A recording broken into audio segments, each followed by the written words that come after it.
In 2006, we lost Ronnie Sox of the famous Sox and Martin racing team.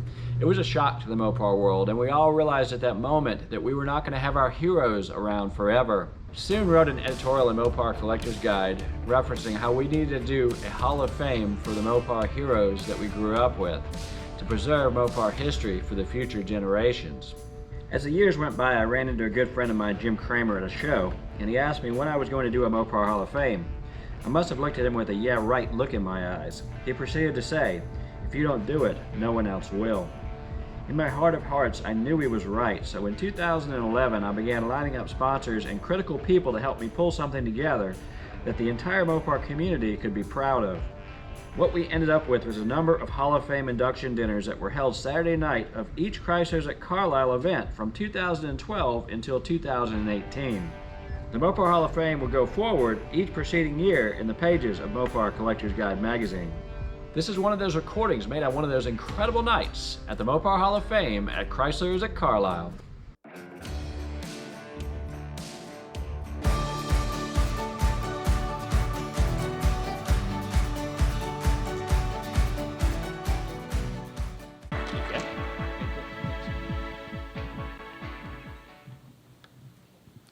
Okay, hi everybody. Man, have we seen some history here tonight? I seen stuff I never knew happened.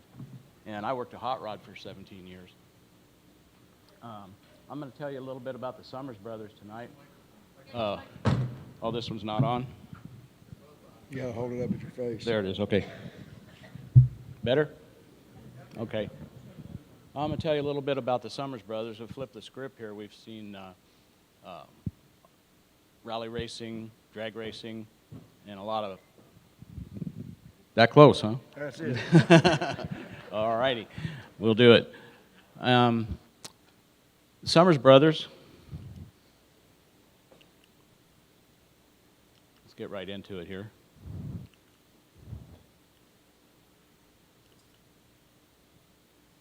Is this working?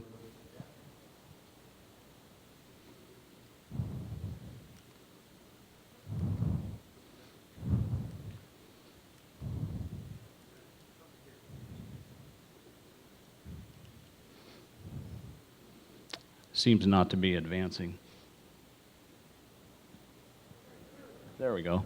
Okay. On the left there, you see Bob Summers. On the right, Bill Summers. And you take 4 Chrysler race Hemis and 2,300 horsepower and a very low coefficient of drag, and you end up with 409.277 miles per hour. And the Summers brothers, American speed legends.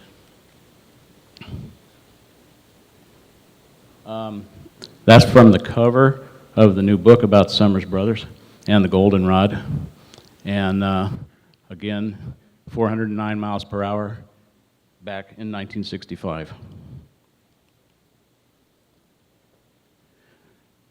The brothers and the Goldenrod accomplished a lot of firsts.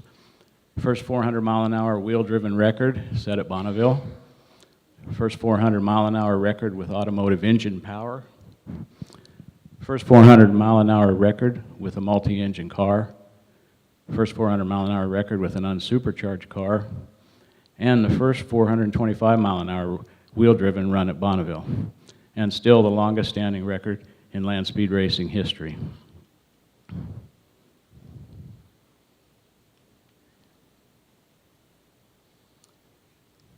At age 28, Bob Summers became the land speed record holder with a car that was designed, built, and driven by himself, which is something that no land speed record holders before that had accomplished. Right here, you see in the photo, that's Bob on the right, and then George Hurst, then Bill Summers, and safety pioneer Jim Deast. And that's the certificate of record establishing Bob Summers as the land speed record holder. That's Bob there. His wife, Becky, told me that when they first got together, on their first date, he took her to McDonald's, which is probably something a lot of guys did back in those days. After that, they went to a drive-in movie, and you remember back in the 60s, when you went to a drive-in movie, there was always a newsreel that came on before the movie. Well, the newsreel came on and it had a long story about the Summers brothers and the land speed record. And she looked at him and said, "What about that?" And he said, "Oh, I forgot to tell you about that." So he was a really humble guy.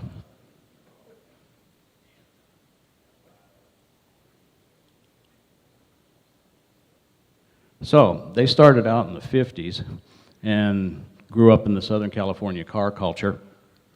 And they got into dry lakes racing, a little bit of drag racing, not too much, but they did set some records in drag racing.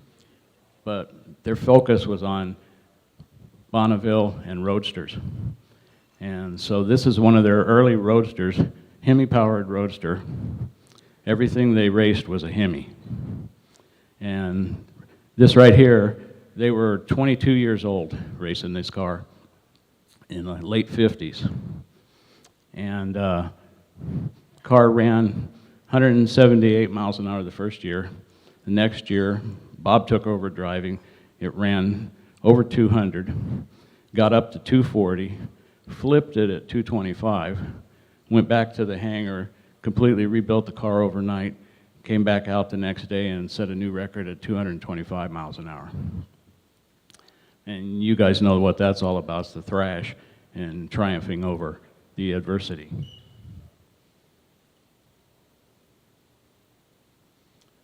Here's a good example of one of their engines from 1958. Front drive supercharger, pop-off valves, magneto ignition, individual runner manifold. Everything they did was with a Hemi, and they made the most of it.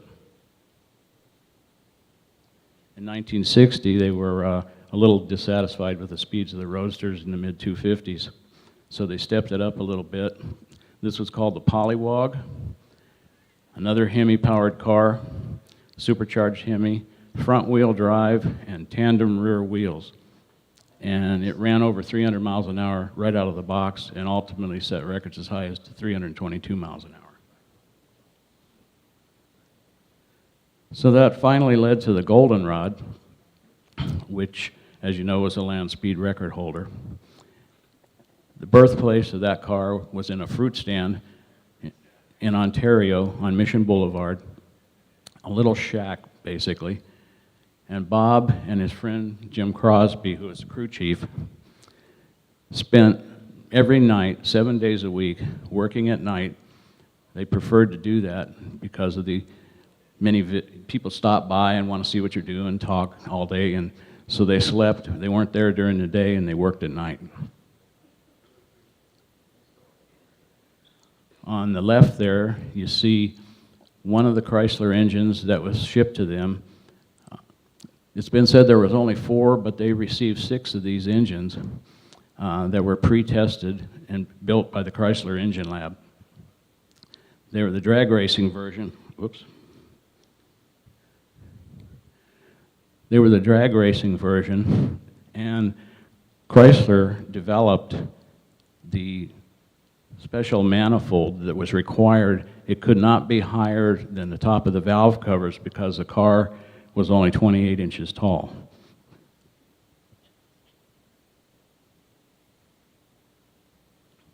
Here you see a shot of the boys working on the car in the hangar at Wendover, and also a frontal area diagram. It had the lowest CD ever recorded at 0.1165, and at the time Wayne Toms was their press agent, and he described it to everyone as the longest, narrowest, lowest package of piston horsepower in the history of the land speed record. Right here is after they set the land speed record at 409 miles an hour, they came back the next morning, put a few tweaks on the car, and it ran 425 miles an hour. There's some controversy, there's some controversy about that. They only went one way at 425, and why didn't they make a return run? There's no good answers for that. Bill himself told me that they were satisfied with what they had. they had some potential if Donald Campbell tried to come back the next year and take the record, so they went home. Other people say that Chrysler pulled the plug and the sponsors didn't want to do any more. Nobody knows for sure. So, 40 years later, I've been working at Hot Rod, 20 years doing projects with Bill and Bob, and I want to do a land speed record book, so I call Bill. I say, I want to do something with the car. He says, that's fine. It's over at the NHRA Museum, but I don't own it anymore. The Henry Ford Museum owns it. So I get the name of the curator, I call him up, tell him what I want to do, and he says, okay, take it over to your shop, take the body panels off, look it over, and tell me what we got. They had already paid a fortune for it. And that's what we were looking at. Nice, huh? Over the years, it had been on tour in various car shows, and even parking lots and grocery stores and places like that. And a few people have lifted parts off of it here and there. That was the inside of one of the transfer cases. There were 4 of them on the car, one between each of the paired engines, and then one at the front and one at the back to transmit the torque back into the center for the transmissions. After we cleaned them up, they looked a little better, and we got the entire drive line to rotate. And here's a finished shot. And if you think this looks a little sophisticated, and keep in mind, it was built by a couple of guys in their 20s that had no formal education, no engineering training or anything, but they were hot rodders and they didn't know any better. These are all some shots from the new book, and just want to show you some of the detail that we were able to recover and bring back to the car before it went into the museum. We did, however, work around all of the original decals wherever possible. This shot here shows the where the scoops were located for each pair of engines, and a center plenum that fed an air box over each engine.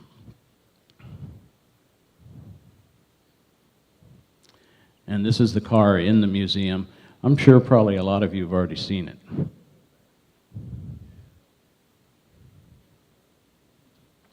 And that's the book.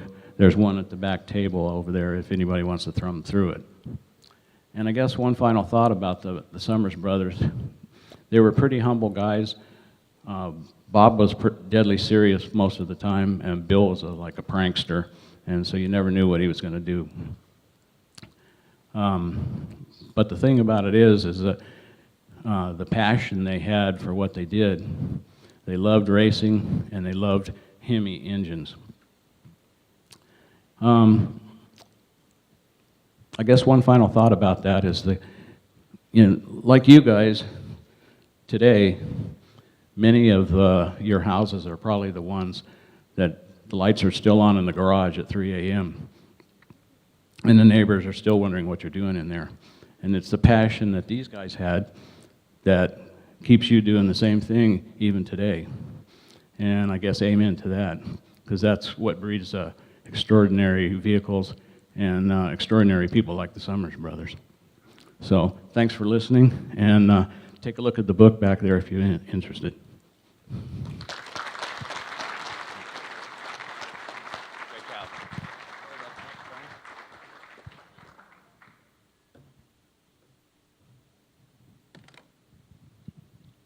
Tom Tigadelli is our next inductee. Tom was a member of the Chrysler Race Group, an engineer at Chrysler, who liked to be a part of the race program.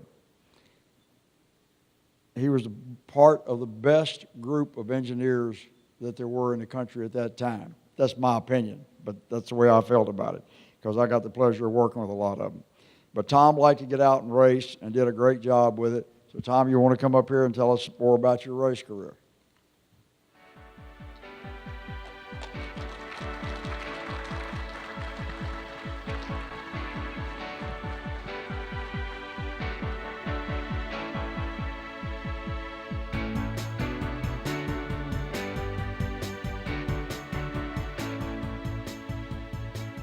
Thank you very much. I'm not Tom. He's the good-looking one. I've been so impressed with the presentations tonight, and I've learned so much. And I think one of the things that I'll take away from here is that as I look through here and I listen to the stories about Bob and about Ernie Dern, I don't mean to leave anybody out. I don't remember all your names. We were around so many of those people in our adolescent, I guess, or early years that we just thought it was normal life. And when I look at the inductees on here, this just came to me, so you'll have to bear with me because I got the mic, so that's the way it goes. But as I look through here and I think Dick Maxwell, Tom Hoover, Ron Mancini, Ted Spehar, Dave Kofel, these are guys that hung out in our gas station. You hear this Shadowwood's name and you'll see some pictures of our cars. It was our dad's gas station. When I look at these shops where you're talking about the Summers Brothers cars being built, our first ultra wheelbase car was built hanging from a chain fall, cut with a reciprocating saw, and our dad did it with masking tape on the sides, and it was perfect. And that was an engineering feat in a Sunoco station that in between cuts, I ran out and waited on cars. That was when gasoline still got pumped for you. And when I look at these names and I think about these things and I watch these beautiful pictures that we saw today from Bob McDaniel's, Rob here, and the POR. We actually built a Volkswagen Baja Bug for one of those in 1970, and it was the coolest thing you've ever seen, part of the Lee Eliminators, and it was so slow that if you pushed it off the Mackinac Bridge, it would have stopped before it hit water. It was a dog. But I want to tell you, it was really cool looking. And the guy that bought it didn't know that it was a dud until we got paid, so it was pretty good. But I can't do any of the things you guys described today. I don't. I am very blessed that I shared a mom with him who taught us to be good to people, a dad with him who was just the most special person. You all have somebody very special in your life. Our dad was special to a lot of people. World War II, Army Air Corps, died last year at 98 and was going strong with probably 2 weeks to live. Great guy. Taught him how to do things. But when I look at all these pictures that you talked about tonight, and I see this goldenrod just rung a bell with me, my brother's been building these cars. We're building a 64 lightweight Dodge right now. Can you imagine a couple 70-year-old guys? We can't get it out either. We're going to keep trying because who cares? He's still using the same arc welder, Healy arc welder.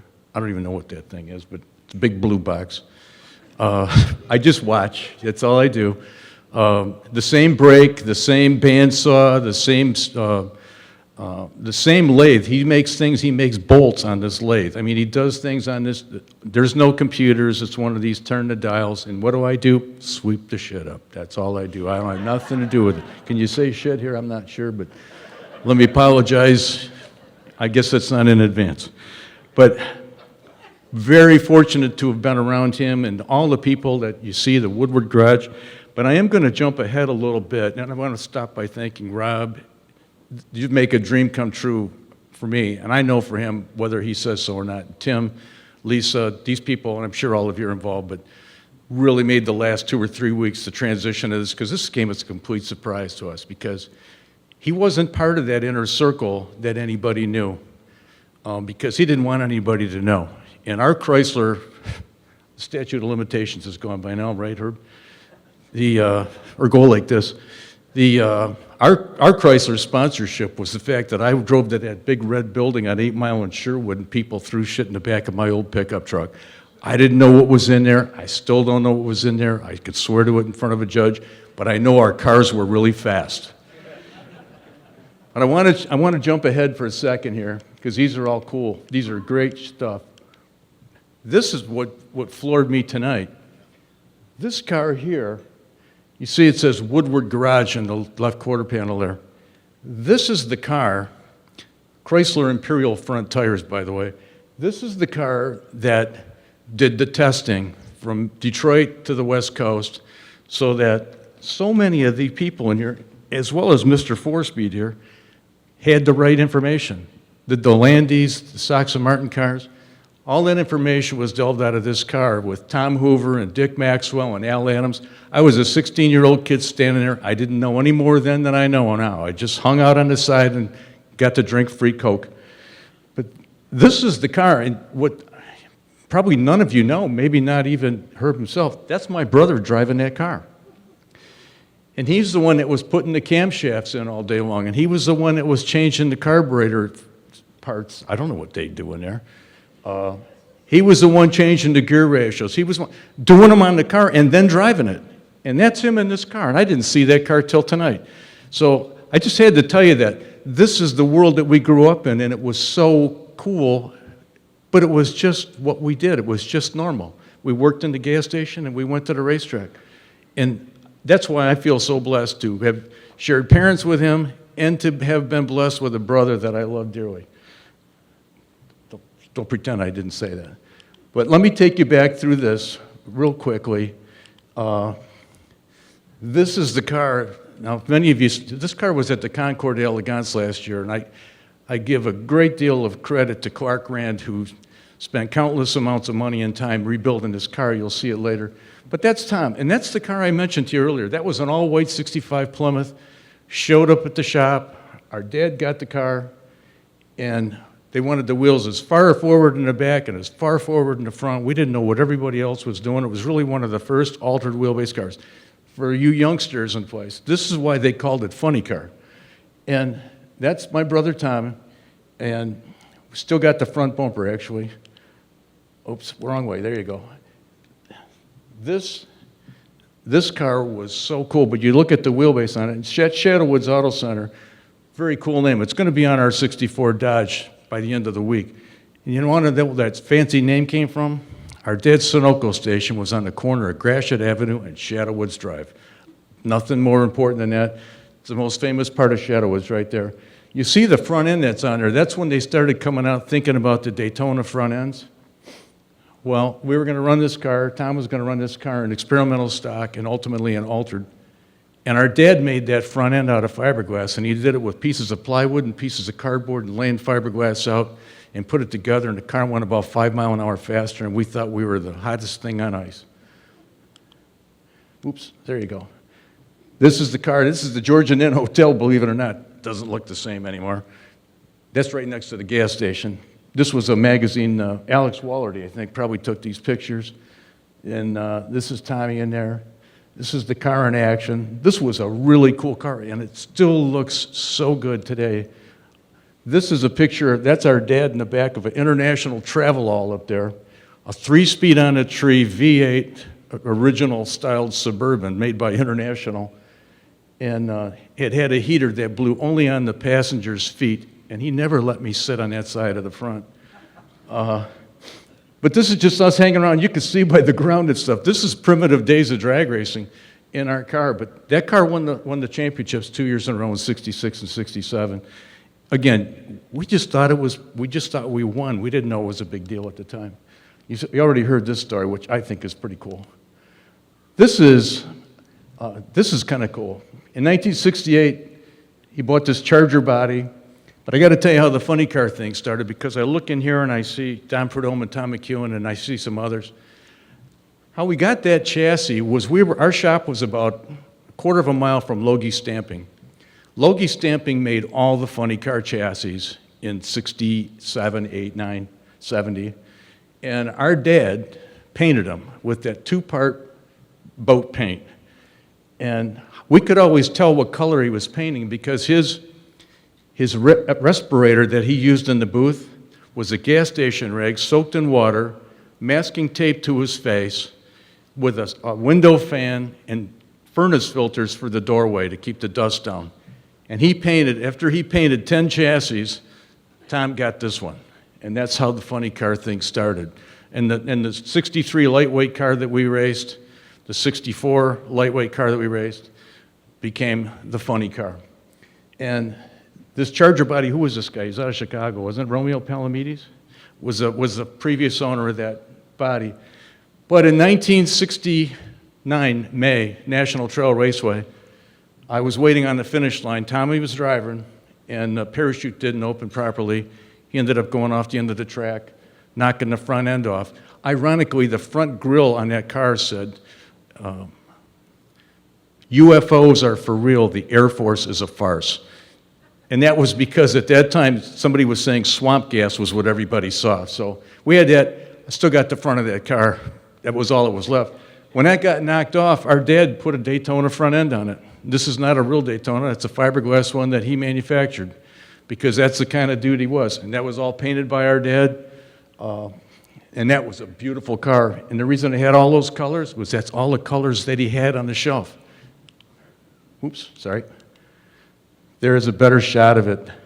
This was called the UFO Volume 2. You already met Volume 1. That was the altered wheelbase car. This was a beautiful car. There's a good shot of how it looked. That car was painted in that same booth with our old man. I tell you that I knew what color he was painting because when he came out, there was 2 dots on his nostrils and 1 on his mouth, and if they were blue or green or red, that's the color he was painting. This car ended up having 16 spark plugs at one point, which I think he was one of the first to have that. It's routine now in funny car. He built one that had, what do you call it, a flat crank? 180-degree crank. I don't know, some of you guys know what that stuff is. Few people do. But I will tell you that when we first started it at the racetrack with 16 spark plugs and a flat crank, if you've never heard one, it sounds like a frickin' Viper or a 6-cylinder. It's the weirdest sounding Hemi on earth. And when he started it up, it just blew everybody's mind. It was really a cool thing. If for no other reason, it really screwed people's heads up. That car there, the Charger, then became the 70 Challenger, which was run in 1970. And this was a beautiful car, just a beautiful car. Again, all painted by our dad, but Tom was the brains behind all this stuff. I was sweeping. This is a 68 Hemi car that we still have. That's actually me driving because for some reason or other I sat the broom down and they handed me the keys. It worked out pretty good. This is an old picture at my own drag. This was a Pro Stock car before there was Pro Stock. This year it was in the Autorama. I know Mr. Larrabee was here earlier. It really got a lot of attention. It was sat with between Ronnie Sox's car and Butch Leal's car. 2 guys that I have a very high regard for, and I actually got to talk to Butch there. But this car is a very special car, and it was built in 1972, perhaps. Well, there's a better shot of it. My ex-wife still lives there. But she got the house, I got the car. Yeah, you know, you got to figure things out. This was just an exceptional car. She got the tractor too. This House Super is my stocker line, came from this, the 1973 Carcraft magazine where our sedans were the center spread in the magazine, and that was the title of it. And that car still looks good. This is this year at the Autorama. You see Butch Leal's car in the back. Sox and Martin's. Buddy Martin was there. It was just a great pleasure. What a gentleman. We got a conference call with Butch, and it was just like old times. But this is the car just as it was last raced in June of 1976. It's never been touched. I wiped it off. They allow me to do that because I don't mess that part up. This is 1963 lightweight Max Wedge car, original car, aluminum fenders. This was a very cool car. We talked a little earlier about some of these cars that were so normal. This was a car with super stock springs and an automatic transmission, a bench seat, a seat belt, and push buttons automatic. And that car would go 5/6 tenths under the index all day long. Beautiful car, very fast. This is a 64 car, also aluminum fenders and doors and everything else. And that had an Ironhead Hemi in it, 4-speed car. I got to drive those too. this car was just wonderful to drive. I don't know where that came from. Huh? But it is a beautiful photo. This would be one that makes more sense to me. Very few people know that Tom and Roberto Rendon, Pancho to us, built that fuel dragster on the gas station floor. That car was actually intended at one point to be for Shirley Muldowney. These guys decided that Shirley was just a quirk in the history. She would never go anywhere. So they hired Dick LaHaye. She went on to win 3 world championships, but we did get to race against her. I'm not sure what the outcome was, but that car was cool as could be. That's the Shadow Woods Racing's top fuel dragster.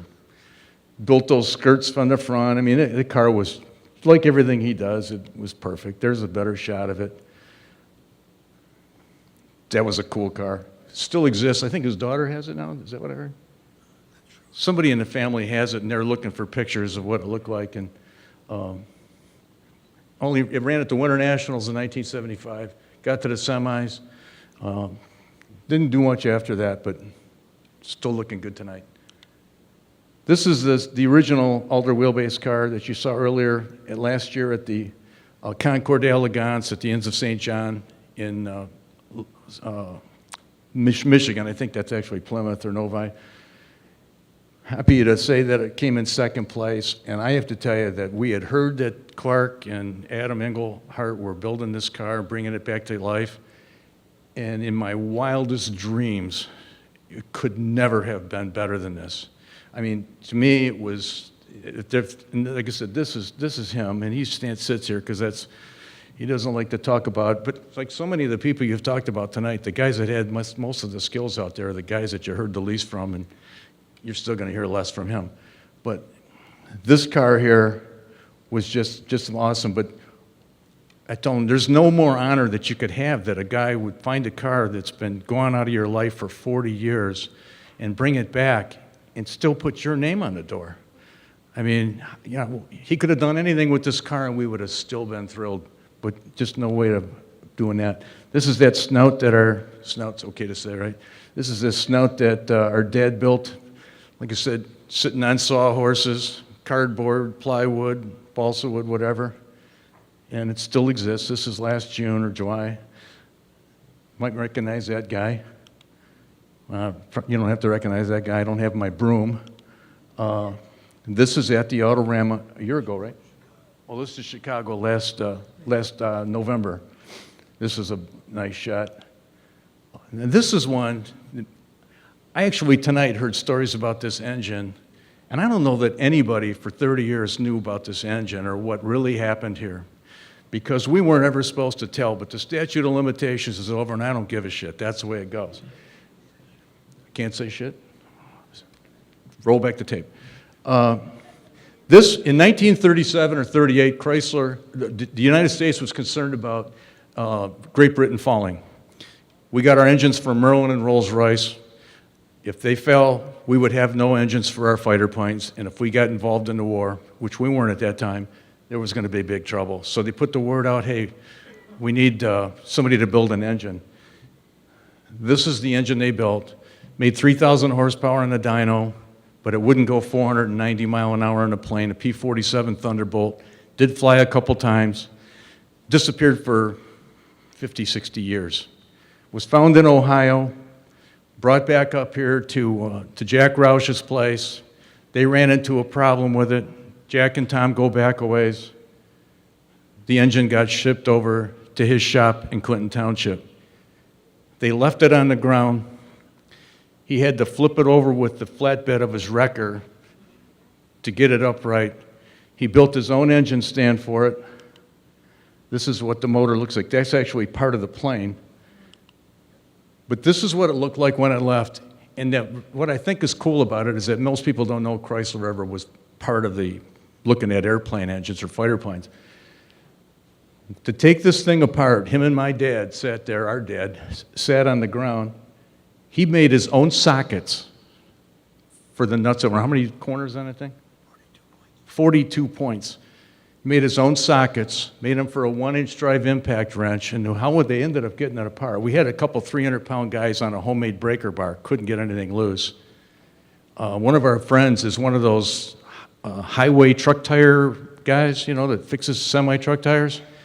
Showed up at the shop with a 1-inch airline, a 1-inch drive impact wrench, and his socket, and took the motor apart, polished all the insides. Was in the Chrysler Museum. I don't know where it's at now, but it'll show up again. And but that's a story that came out of his place, and because he doesn't toot his own horn, nobody ever heard about that, man. I even read an article while I was looking for this picture and found out that this group of volunteers restored that motor. There's no group of, well, we might have been volunteers, but he actually got paid for it. We were sitting on the floor in a shop building that motor, and that's a true story, and that's something that I think in the Mopar story.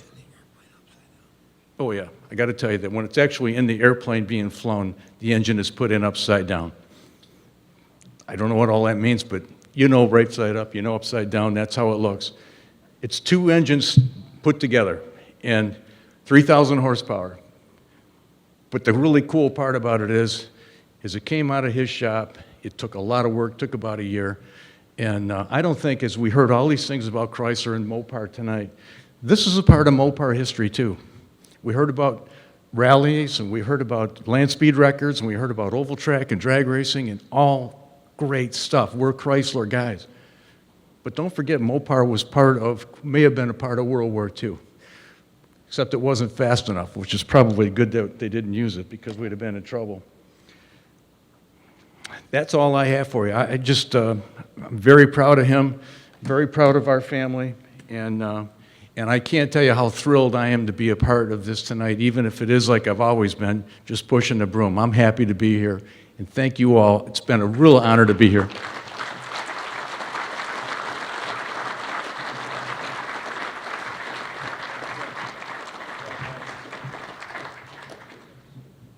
If you like this video, please smash the like button. And if you want to see more videos like this one online, hit the subscribe to Mopar TV button. It's totally free.